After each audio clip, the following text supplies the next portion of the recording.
The Minnesota Vikings finished the 2021 regular season with 8 wins and 9 losses and fired former head coach and general manager Mike Zimmer and Rick Spielman at season's end. Even in a season where the Vikings had a losing record and in some ways underproduced relative to what was expected from them by fans, media, and of course the front office, there was a lot of positive things to take away from the 2021 season and things to build on this year and beyond. On paper, this is a very talented roster, and they have the potential to make a deep playoff run if everything goes right, and that's the key, if everything goes right. And in today's video, we are going to discuss why the Minnesota Vikings are the most volatile team in the NFL entering 2022, and without further ado, let's begin.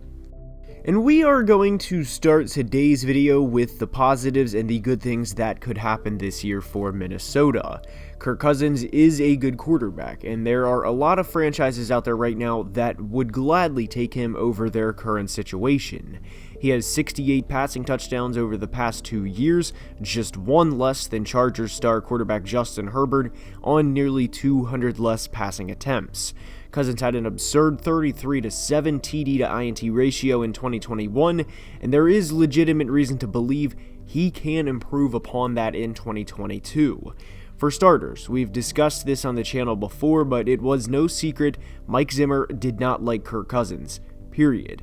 And when you have a boss that does not like you, it's never a good feeling, and you generally feel like you're walking on eggshells and kind of playing, in Kirk Cousins' case, like you don't want to make a mistake.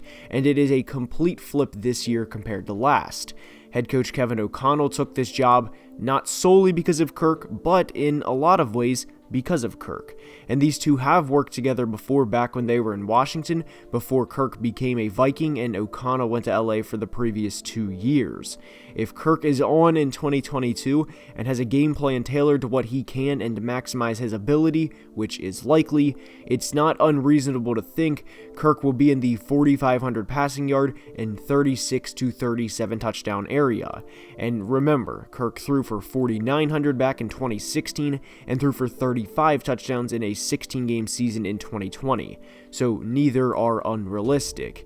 He also has a pretty good number 1 receiver in Justin Jefferson, which is obviously an understatement, as in his first 2 years all he's done is have the most receiving yards of any player in NFL history through their first 2 years. If Adam Thielen stays healthy and plays all 17 games, it's not unrealistic to think he can add 900 to 1,000 yards in this offense, along with double-digit touchdowns, which is something Thielen has now done in back-to-back years. Adam is a touchdown machine and has 24 touchdowns in 28 games over the past 2 years show exactly that.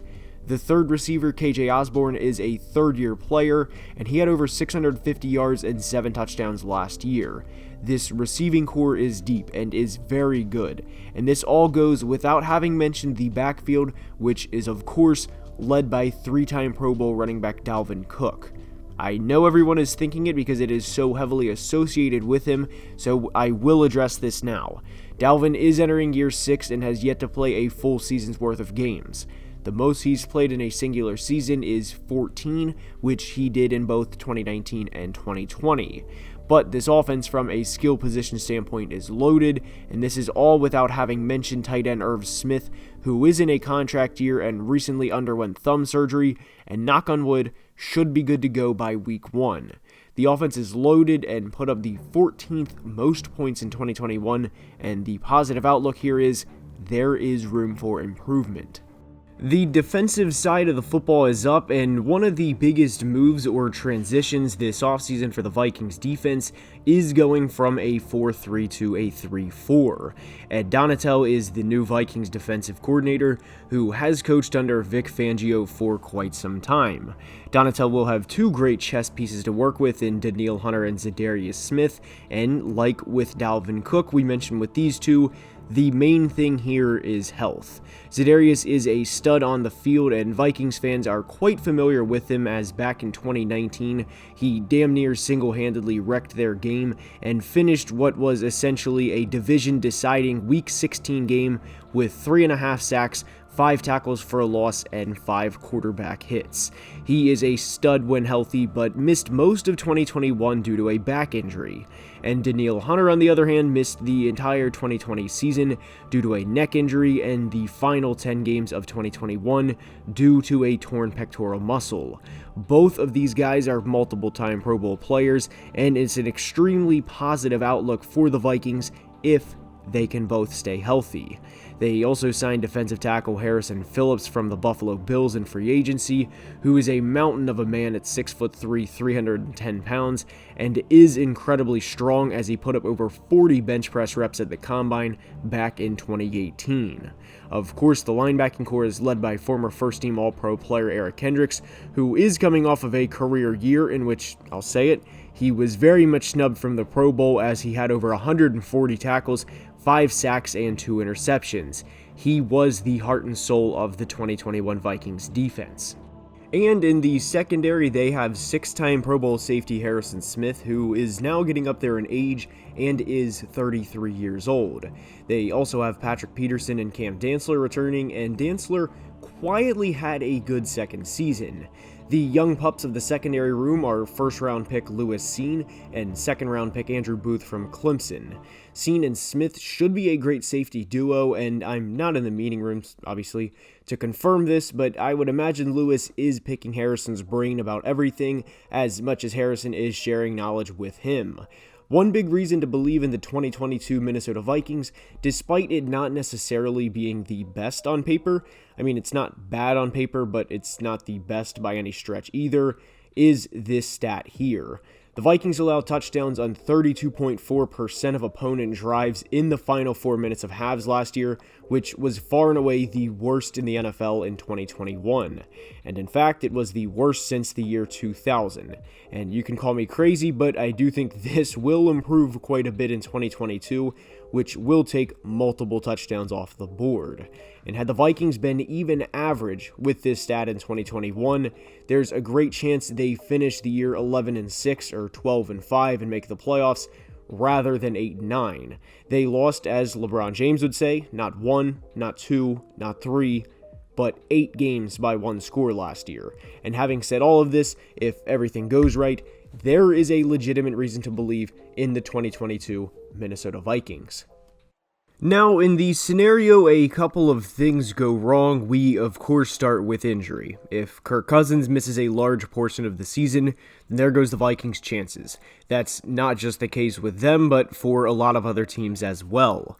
There could also be a couple of mishaps that happen with first-year head coaches, and we saw that back in 2020 with the Bengals and Zach Taylor. There were a lot of Bengals fans not pleased with how he was individually in 2020, and going to a Super Bowl, not surprisingly, changes how fans feel. Adam Thielen has 11 games over the past 3 years that he's missed, and forget from an injury perspective for a second, he is 32 years old and is being paid a hefty chunk of change. There is a very real possibility Thielen regresses and starts to become a shell of the player we know him to be. I don't think that's going to happen yet with Adam because of his style of play, which is creating separation and being a great route runner and having good hands. It would be one thing if his playing style was similar to Tyreek Hill, where teams fear his over-the-top speed that's not there anymore given Adam is 32, but even in his prime 4 or 5 years ago, you remember when Adam had that 8-game stretch of 100 or more yards, Adam was never a 4.240 guy.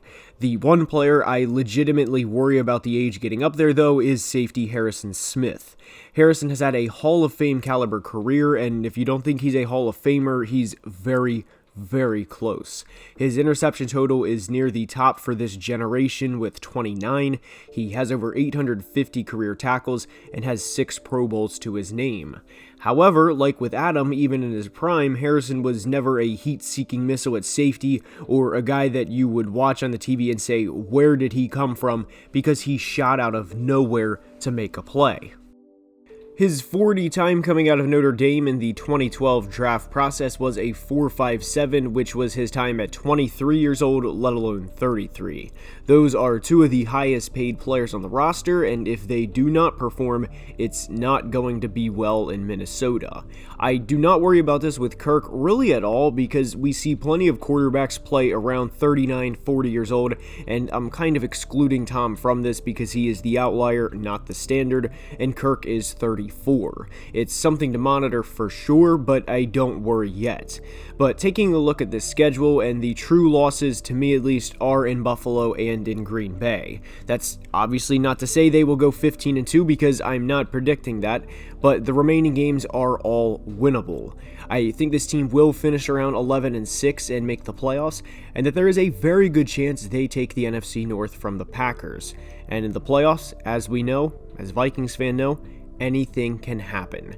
And with that being said, that's all I have for today's video. I hope you enjoyed, and if you did, I ask you to please leave a like and subscribe to the channel, as it would be very much appreciated and also help with the YouTube algorithm. Please also join the Discord, and the link for that is in the bio. But anyways, guys, until next time, as always, please be safe and have a great day. Love you guys.